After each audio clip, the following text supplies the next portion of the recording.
And welcome back. As we continue looking at the array list today, let's go ahead and take a moment to examine all the various methods that exist within the ArrayList class. So the first thing we're going to take a look at, though, is constructors. So how we actually go ahead and build those objects of an array list. Now, with the constructors for an array list, the first thing you have to understand is if we look at this example here, public array list base type 0, this of course is creating an empty array list with the specified base type and initial capacity of 10. So even if you don't specify a capacity, it's going to default to size 10. Now, this variation you can see is an overloaded constructor, and it says int initial capacity. So this allows us to specify that initial capacity. And so, for example, let's say we want that capacity to be 25. We could pass in that parameter 25 to specify that array to be that corresponding size. Now, we do have, of course, set and get methods, so accessors and mutators. So the first thing we're going to look at is our set, which if you notice, we have a int index and a base type new element. So this is going to set the element of the specified index to a new element. And it returns the element previously at the position, but the method is often used as if it were a void. So even though you see that it's not having a void modifier here, it's still treated very much as such. Now the statement is equivalent to setting a of index to the equivalent new element. So if you're used to thinking about this from arrays, that's pretty much the same thing. We're updating that value. And of course the index must be a value greater than or equal to 0 or and less than the current size of the array list. You can't go putting things outside of the array list. They have to be elements that are within it. It will throw an index out of bounds error, therefore, if your index is down the range. So, for example, if you try to pass in a -1, obviously there is no -1 index, so it's going to give you an error. Now, our get method is very similar to what you would expect. We are returning the element at the specified index. This statement is equivalent to returning a of index for a regular array. And the index, again, has to be a value greater than or equal to 0 and less than the current size of the array list. And we get that index out of bounds exception again if we try to do a value that doesn't exist within inside that array. Now, of course, I mentioned -1 before, but this also works. Let's say if you have an array list of size 10 and you try to call the value at, let's say, 25, you're going to get the out of bounds error again because, again, it doesn't exist yet. Now, we talked about how array lists have flexibility, but how do we do that? Well, here's how we add those elements to simply add elements into our array list. Now, the public Boolean add, if you see a base type new element, it's simply just going to add the specified element to the end of the calling array list and increases the array list size by 1. Therefore, the capacity of the array list is increased as is required. So if it is true that we can do this, you'll see it returns true because it is a Boolean type. All right, if it is successful. Now, if the return type is Boolean, but the method is typically used, though, again, as if it is a void method. So even though it does say Boolean, again, this is being treated very much like a void method because we're not necessarily looking to do anything with that Boolean. Now, we do have a public void add. Now, of course, you'll see this is a little bit different. And this one, of course, is actually going to insert a new element into the calling array list at the specified index. Because, of course, this one simply just, you can think about it this way. This is putting it at the end. This is putting it at the more specified point. Each element in the array list with the index greater than or equal to index is shifted upward to have an index 1 or greater than value it had before. So it's simply just shifting all those elements down in our array list. And, of course, just like before, we got the index out of bounds exception here. We have to have that specified index that's going to be valid. Now, we can use this method to add an element after the last element. All right. So in this one, if, for example, if we say, hey, if we have array of size 10 and I want to add something on 11, we can do that. All right, because we're just going to end up increasing the capacity of array list. Now, if you're confused as to pretty much what the difference is, all right, again, this one is adding specific element to the end of the calling array list and increasing the size. This one gives us more flexibility, and we can add it to any position within that array list. Now, obviously, if we can add an element, we should be able to remove an element from our array list. So there is a simple method called public Boolean remove, and it just removes object the element, and it just takes one occurrence of the element from the calling array list. Now, if that element is found within that array list, then each element in the array list, of course, is with an index greater than removed elements is simply decreased by that index to the value previously. If the element is found, you can see we will return true, false if it's not found. But if it is found, well, then obviously we can simply just, the way to think about it is if we had, let's say, 10 elements, we removed one out of the middle, it's now going to shift down so you have 9 elements. And very similar, we have a clear method. So rather than having to go through and remove each individual element within the array list, we can call clear, which is going to remove every element from the array list. And it's going to reset the array list size to 0. All right, which is a little different than what you might think, because when we look at our constructors, we start to 10. But when we call clear, that's actually going to not just remove those elements. It's not going to reset it to a size of 10. It's going to completely reset it down to 0. So if you start re-adding elements after that, just keep that in mind that your clear is going to set that to 0. Now we of course do have search methods, because a lot of times we want to navigate through our array list to find specific elements. So the first thing we have is on our contains method. All right, it's pretty self-explanatory. It's going to return true if the calling array list contains whatever the target element we're looking for. Otherwise, it returns false. Now this, of course, uses the method equals of the object target to test for equality with any element within the calling array list. So if this is where we have our class types. It comes in really handy to make sure we define that equals method, because that equals method is what's going to actually do the comparison for us to see if it's containing a certain element. Because remember, everything with ArrayList has to pretty much be class types. We can't use primitive types here. Now we can also do public int index of, which is kind of similar, but instead of seeing if the element is within the array list, because that's what the first one is, look to see if it's in there. This one right here is going to see where's the index of that. Now, key thing to note here is this is returning the index of the first element equal to that target. All right, and if you don't find it, obviously it's -1, but it's not going to necessarily go through the entire array list and return every index. It's simply just looking for the index of that first element. Now, conversely, we can also go from the back of the array list. So we have last index up. So this works the same way as index of. Index of is coming from the front. Last index is coming from the back. And so both of these will look for whatever that element is simply just where that starting point is. So if we want to look at how these array lists are working with memory management, it's very important to know, because remember we did talk about how array lists are not as efficient as arrays. Well, to help us with some of this, we have public boolean is empty. And this is simply going to return true if our array list is empty. And notice it has a size of 0.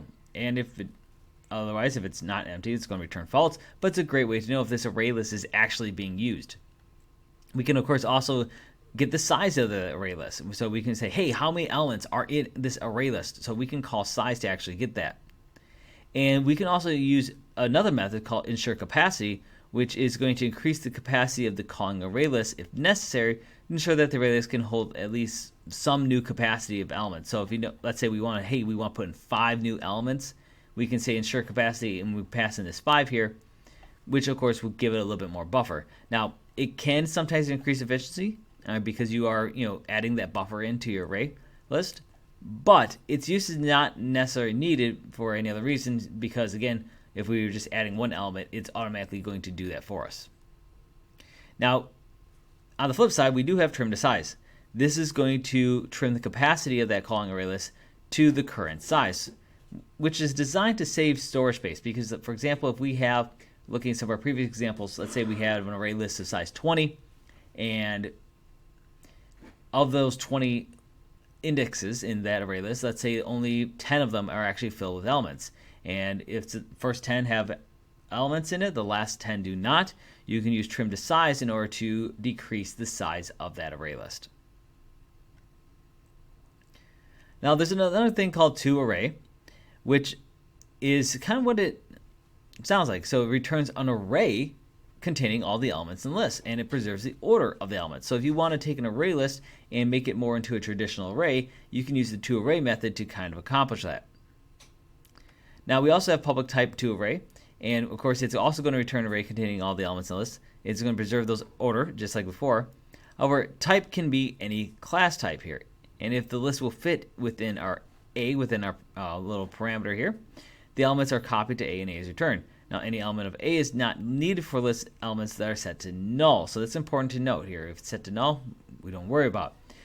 If the list, of course, will not fit in A, instead what it's going to do is create a new array. And we have one more, which is public type bracket to array, and we can see we're passing in the type bracket array. This kind of syntax is something a little bit new to us, and so we're not going to worry about this specific version of toArray right now. These would probably be fine for most of what we need. In fact, you probably necessarily won't use these as much unless you are specifically using a specific case where you need to convert it over to a normal array instead of using an array list. Now, of course, we do have cloning and equity available to us here within the various ArrayList implementations. So if I want to clone it, we can just simply use the clone method, which of course is going to give us a shallow copy of that array list. Now, remember, clones are not independent copies. Subsequent changes to the clone could affect our original calling object and vice versa. Now, we do have an equals, so it's a great way to test, see if two array lists are equals. And instead of us having to, let's say, traverse through a loop and do all this, this method will actually do that testing for us. So it's going to, of course, return true if both array lists are both the same size and contain the same list of elements in the same order. In fact, if any other kind of, if the other is any other kind of list, and we return true if and only if both the calling list and the other are the same size and contain that same element. So the important thing is everything has to match: your size, your elements within it, and also the order of those. If any of that's out of order, it's not going to be true. Now, why some parameters of a base type and others are type object? Because if you looked at that, we did see those two different pieces here. And when we look at those methods, in some cases, it's an object of the base type. So, for example, let's say it's a string, whereas the parameter type is the other cases is type object. If we look at the add methods and the second remove method, you'll notice that the add methods have parameter of the base type, and the remove method has a parameter of the type object. Well, it comes down to a difference in parameter types, really, when you start looking at it. So we ask ourselves, why is there a difference in these parameter types? Well, the class ArrayList implements several interfaces, and because it's putting those interfaces into that ArrayList, those are actually inheriting methods from ancestor classes that have those interfaces. And those interfaces and ancestor classes specify that certain parameters have type object.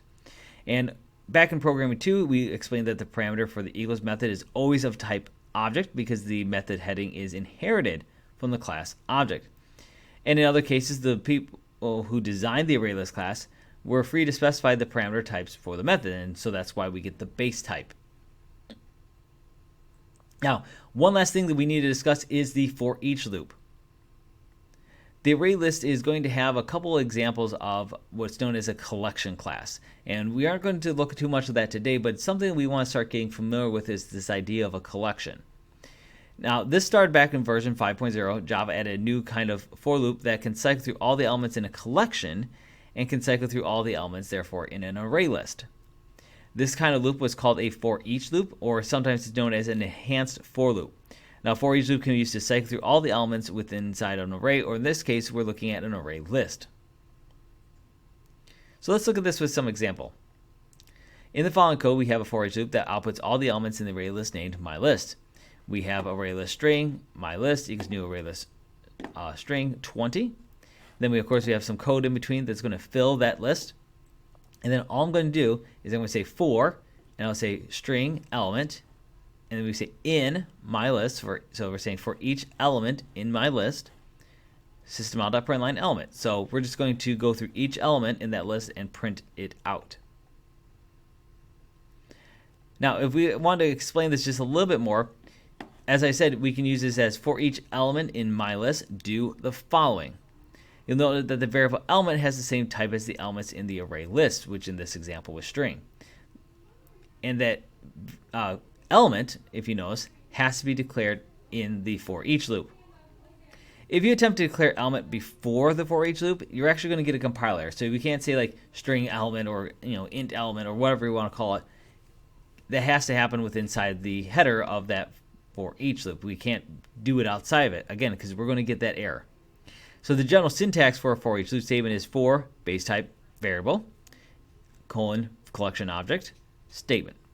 Now, you can use any legal variable name where it says variable. You do not have to use the word element. Element is just the one that's commonly used because it's very common syntax.